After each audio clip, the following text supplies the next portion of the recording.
Attorney Charles Jose Hipala of Batch 2021. Hello, good evening to each and everyone. I could not explain what I feel tonight. Since I was in law school until the day of the bar, I have never felt so nervous except for this day. Because I am now in front of you as a lawyer.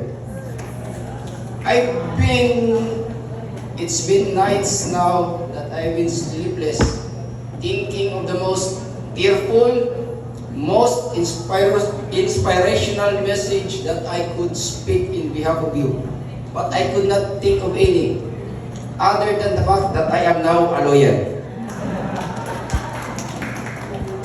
So since the dignitaries have been recognized, allow me to take this opportunity to simply express my gratitude to the Lord Almighty, who has been the source of my wisdom and strength, to my parents, to my Papa Totong, please stand up pa.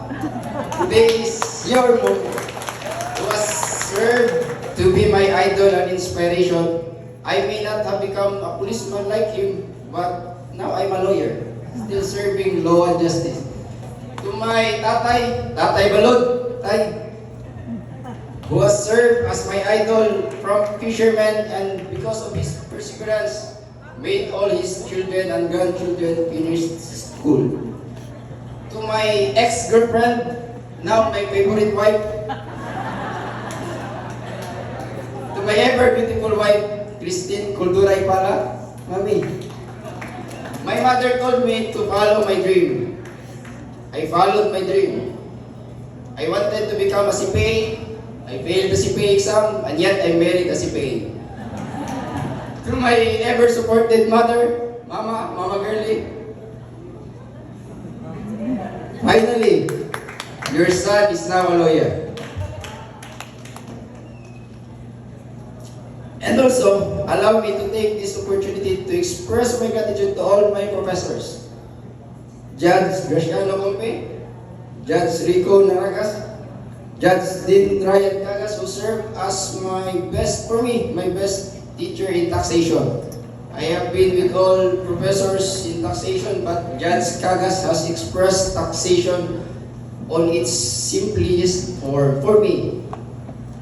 To Fiscal Erwin Ariel Miel, truly you could really hear your professors talking when you will be taking the bar exam.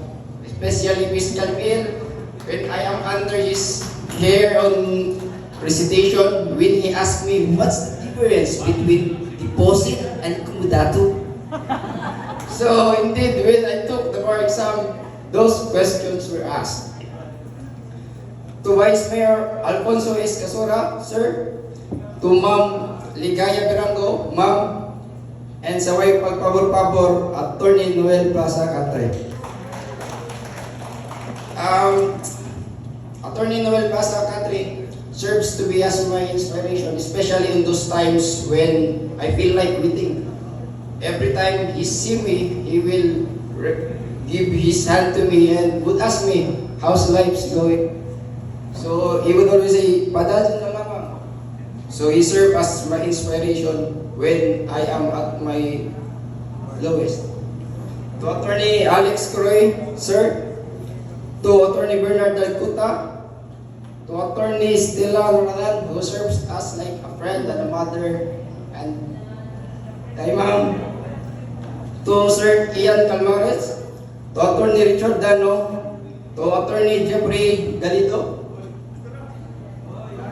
Pinakagawa ko na professor.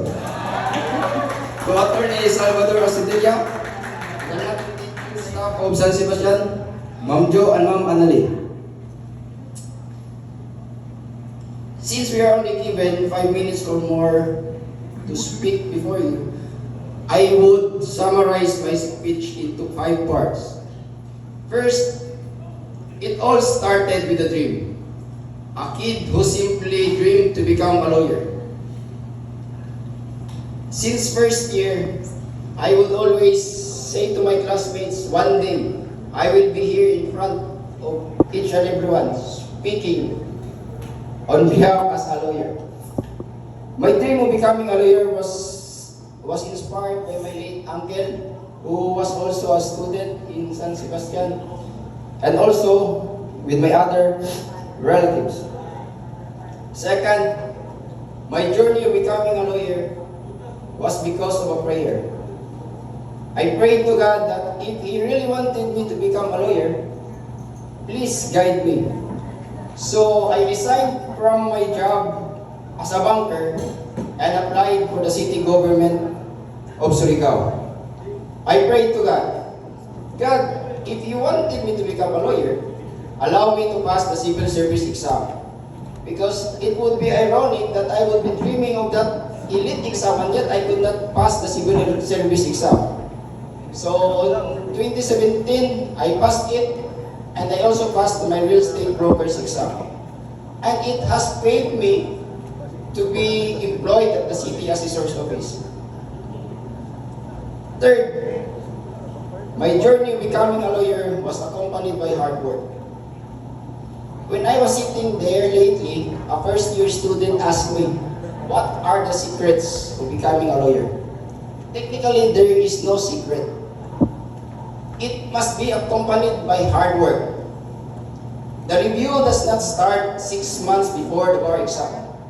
My review started when I was still first year. I have read my book at least once, twice, thrice, and it made my foundation to survive my bar exam. Fourth reason on how I become a lawyer is my failures. I am a proud member of Batch 2021 Stellars under the other closest friends, Crummers.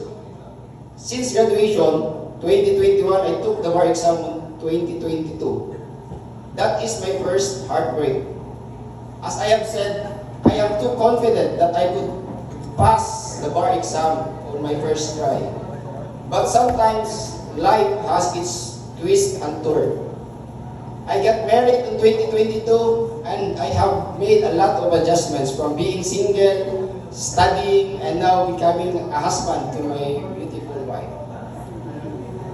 However, after failing the bar, I took it only with no study leave and only self-review. Because my study leave was denied for the very reason that it is unrelated kuno sa akong job description. So I have made plan B. I enrolled in Bachelor of Science in Real Estate Management purposely to apply for study leave. When the graduation came, July, I was granted 2 months, but I have only utilized 1 month of it and used it to study again to take the bar in 2023. And others may say, are you crazy? Taking 2 exams 3 days apart from each other? And I said, no, I am not. I am simply chasing my dreams. No matter how hard it is, no one can stop me. I failed my bar exam with 0.01 less, and yet I passed my real estate appraiser exam.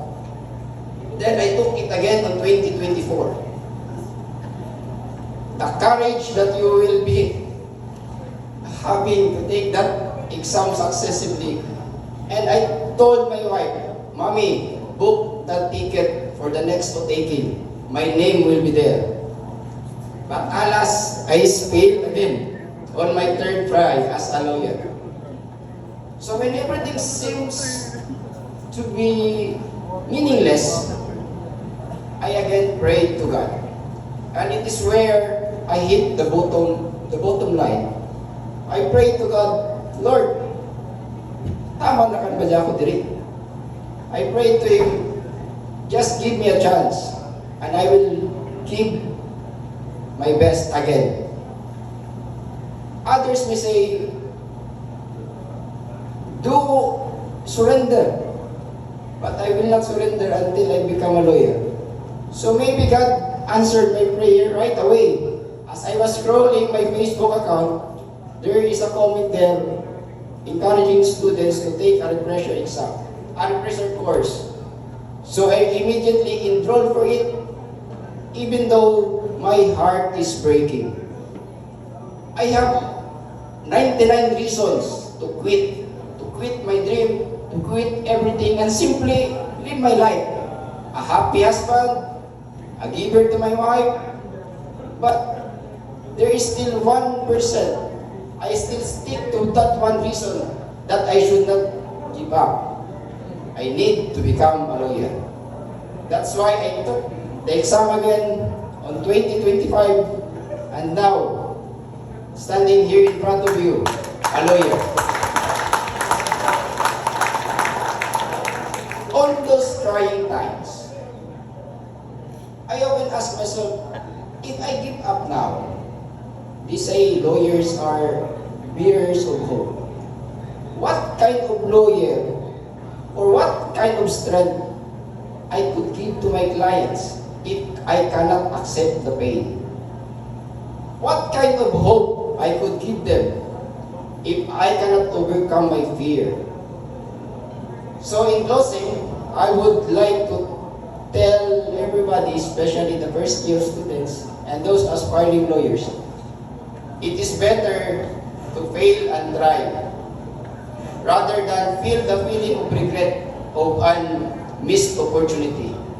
Had I surrendered on my first, second, third, and fourth try, I will not be here in front of you, a proud member of the batch 2021 Stellars. Good evening.